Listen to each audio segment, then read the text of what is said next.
Hi, my name is Dean Paul Deniston, and today we'll be replacing the controller on our E Prime. This is a pretty easy process. This should take you approximately 20 minutes from start to finish. You will need the following tools: a Phillips screwdriver, a 3mm Allen wrench, two 5mm Allen wrenches, and some double-sided tape. This process can be completed in 4 easy steps. Step 1, removing the front wheel. Step 2, removing the controller tray and battery. Step 3, reinstalling the controller tray and battery. And step 4, reinstalling the wheel. As with working on any electric product, always make sure to turn off the power before you begin. Now we're going to flip the scooter as the components we're working on are on the bottom. Now let's get started on step 1, removing our wheel. For this, we have to remove the bolt going through the wheel. This is where we're going to use our two 5mm Allen wrenches and loosen that bolt. Insert one on each side and loosen. Once you've removed the bolt, simply grab your wheel and slide it straight out. And that concludes step 1, removing our wheel. And now on to step 2, removing our battery and controller tray. To do that, we'll have to remove the end cap, remove the controller tray cover, slide the battery out, and pop out the controller tray. First, let's remove our end cap. Take your Phillips head screwdriver and remove the 2 screws right on top.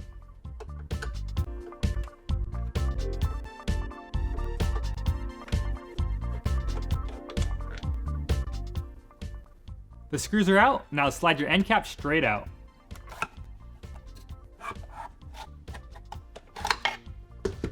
The end cap is off, now let's remove the controller tray cover. There are 6 screws we need to remove, so take your Phillips screwdriver and start removing.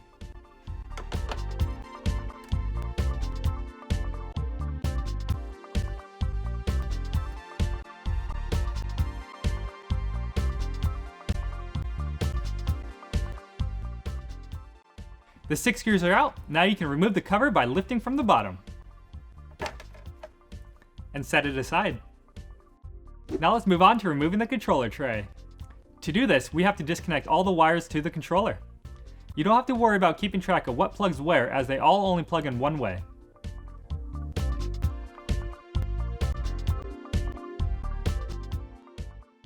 Now that you have the wires inside the controller tray disconnected, move up front and disconnect the long wire going to the throttle. Now you can remove the grommet on the back of the controller tray. Slide the grommet straight up and pull it out. Now remove the battery tray by lifting straight up on the opposite side of the charging port. This may take a little finagling.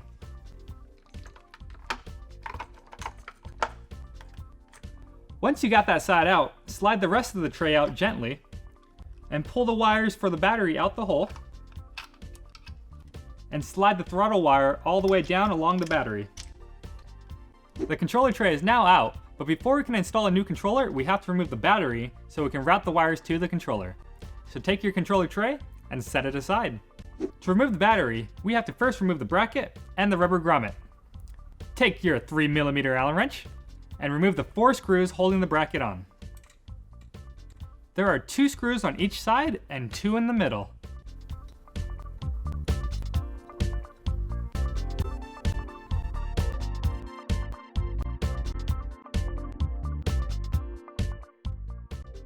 The screws are out, now let's work on removing the grommet. Press down on the grommet and force the whole thing through. And now it frees up the bracket.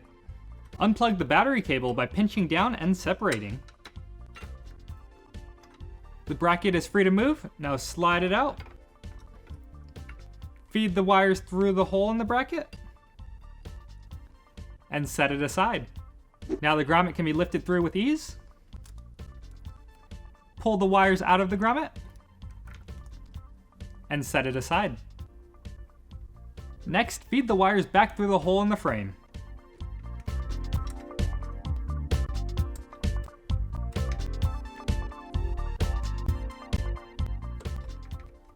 Now we can remove the 4 screws holding the battery to the frame.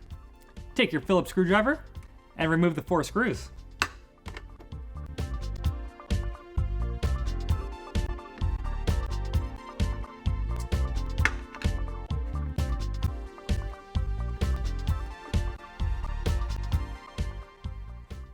All 4 screws are removed. Now we can slide our battery straight out.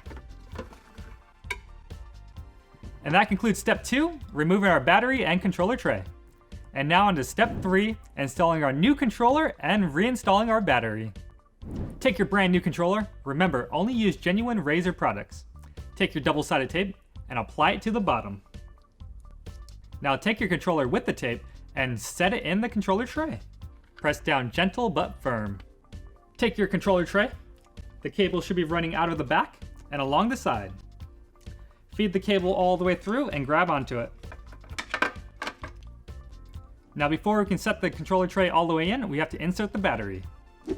Take your brand new battery. Make sure you only use genuine Razer products. Slide in the side with multiple wires first.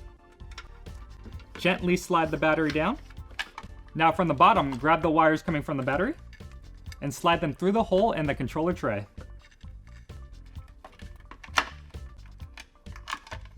And now you can pop in the controller tray. Place the side with the charging port in first and pop down the back side. Now take your grommet from the controller tray, place the wires coming from the motor in the grommet, and pop it back into the controller tray. Now we can plug in all the cables in the controller tray. Remember, they all only plug in one way.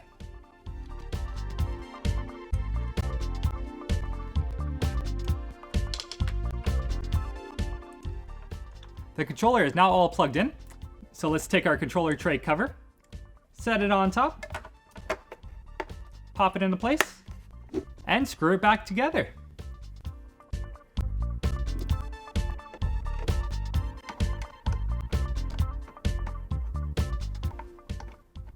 Next, let's secure our battery. Take your Phillips screwdriver and the 4 screws and screw the battery back to the frame.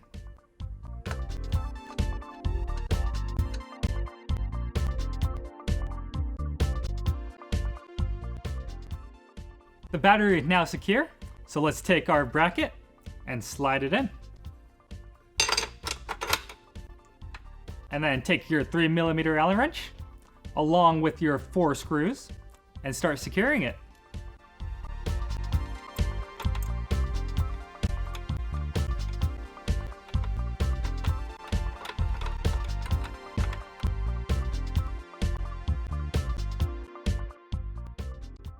Next, feed the wires back through the frame.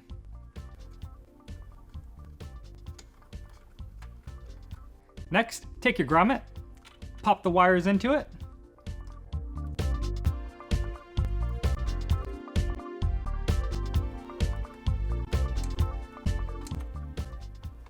and pop it through the hole.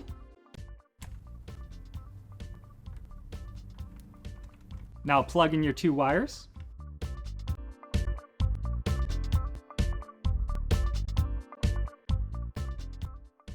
Tuck the wires in nice and neat. Now take your end cap, slide it on. With the end cap on, now take your Phillips screwdriver and your screws and secure it.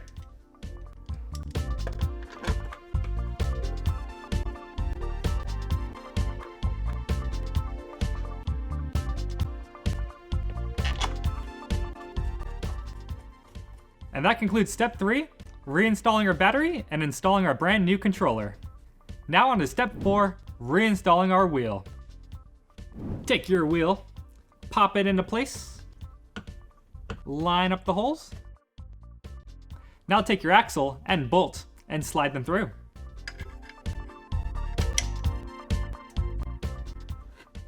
And with your 2 5mm Allen wrenches, secure it down.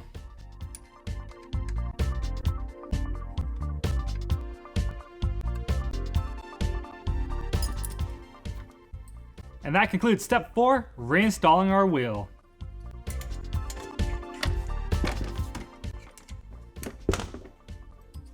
Now turn on the power and make sure it works. I hope you found this video helpful and informative. But if you are still having any troubles or complications, please feel free to visit the customer support section on Razer.com. Gotta go, Buffalo.